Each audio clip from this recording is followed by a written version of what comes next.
अंजलि और रिया अपने पिता की मृत्यु के बाद अपनी माँ के साथ एक गांव में रहने के लिए मजबूर हो जाती हैं। उनकी माँ ठाकुर विक्रम सिंह से शादी करती हैं, जिनकी पहले से ही दो बेटियां मोहिनी और कामिनी हैं। मोहिनी और कामिनी अंजलि और रिया से नफरत करती हैं और उन्हें परेशान करती हैं। अंजलि और रिया को हवेली के एक बंद कमरे के बारे में पता चलता है, जिसमें एक चुड़ैल का साया होने की अफवाह है। वे रात में कमरे में प्रवेश करते हैं और एक पुरानी किताब पाते हैं, जिसमें चुड़ैल माया के बारे में लिखा होता है।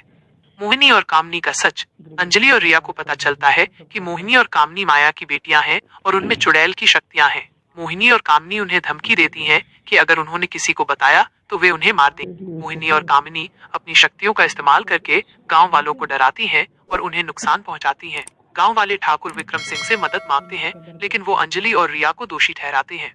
गांव वाले अंजलि और रिया को गांव से बाहर निकाल देते हैं। अंजलि और रिया चुड़ैल बहनों को हराने के लिए एक योजना बनाती हैं और एक तांत्रिक से मदद मांगती हैं। वे माया की कब्र ढूंढती हैं और उसकी आत्मा को मुक्त करती हैं, जिससे मोहिनी और कामनी की शक्तियां गायब हो जाती हैं। गांव वाले अंजलि और रिया से माफी मांगते हैं और उन्हें वापस गांव में रहने के लिए कहते हैं। ये एक छोटा सा गांव था। उस गांव में एक चुड़ैल रहती थी, जो बहुत शक्तिशाली और दुष्ट थी। वो अक्सर गांव वालों को परेशान करती थी, उनके जानवरों को मार देती थी और उनकी फसलों को नष्ट कर देती थी। गांव वाले उससे बहुत डरे हुए थे और उन्होंने कई बार गांव छोड़ने के बारे में भी सोचा। एक दिन उस गांव में एक नया राजा आया। वो बहुत बहादुर और दयालु था। उसने गांव वालों की परेशानी सुनी और चुड़ैल से लड़ने का फैसला किया। राजा ने अपनी सेना को इकट्ठा किया और चुड़ैल के घर की ओर चल दिया। चुड़ैल बहुत शक्तिशाली थी, लेकिन राजा भी कम नहीं था। उसने अपनी तलवार निकाली और चुड़ैल पर हमला कर दिया। दोनों के बीच एक भयंकर युद्ध हुआ। चुड़ैल ने अपनी सारी शक्तियों का इस्तेमाल किया, लेकिन राजा ने हार नहीं मानी। अंत में राजा ने चुड़ैल को हरा दिया और उसे हमेशा के लिए जंगल से भगा दिया। गांव वाले बहुत खुश हुए और उन्होंने राजा का धन्यवाद किया। राजा ने गांव वालों को आश्वासन दिया कि वो हमेशा उनकी रक्षा करेगा। उस दिन के बाद गांव में शांति और खुशहाली लौट आई। में एक चुड़ैल एक गांव पर हमला करती है, वहाँ के लोग परेशान हो जाते हैं। रामगढ़ की चुड़ैल। रामगढ़ एक छोटा सा शांत गांव था, जो घने जंगलों से घिरा हुआ था। गांव के लोग मेहनती और खुशहाल थे और वे शांति से अपना जीवन व्यतीत करते थे। लेकिन एक रात सब कुछ बदल गया। उस रात एक भयानक चुड़ैल जंगल से निकली और गांव में प्रवेश किया। उसका नाम कामिनी था और वो एक दुष्ट और शक्तिशाली प्राणी थी। उसकी आंखें लाल अंगारे की तरह चमक रही थीं और उसके लंबे उलझे हुए बाल हवा में लहरा रहे थे।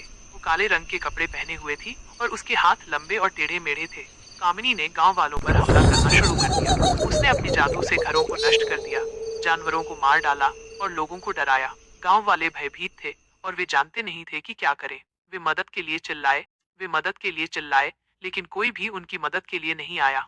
अगले दिन गांव के सरपंच रामलाल ने एक बैठक बुलाई। उन्होंने गांव वालों को बताया कि उन्हें कामिनी को हराने का एक तरीका खोजना होगा। उन्होंने तांत्रिक बाबा को बुलाया, जो एक बुद्धिमान और अनुभवी व्यक्ति थे। तांत्रिक बाबा ने गांव वालों को बताया कि कामिनी को हराने के लिए उन्हें एक विशेष मंत्र का जाप करना होगा और एक जादुई ताबीज बनाना होगा। गांव वालों ने तांत्रिक बाबा की बात मानी और उन्होंने मंत्र का जाप करना और ताबीज बनाना शुरू कर दिया। उन्होंने कई दिनों तक काम किया और अंत में उन्होंने ताबीज बना लिया। उस रात जब कामिनी फिर से गांव में आई, तो गांव वालों ने एक साथ मंत्र का जाप करना शुरू कर दिया। मंत्र की शक्ति से कामिनी कमजोर होने लगी। तभी एक युवक विजय ने तांत्रिक बाबा द्वारा बनाए गए ताबीज को कामिनी की ओर फेंका। ताबीज ने कामिनी को छूते ही वो चीख उठी और धुएं के बादल में गायब हो गई। गांव वालों ने राहत की सांस ली। कामिनी का आतंक खत्म हो गया था और रामगढ़ में फिर से शांति लौट आई। गांव वाले विजय और तांत्रिक बाबा के आभारी थे, जिन्होंने उन्हें चुड़ैल के चंगुल से बचाया था।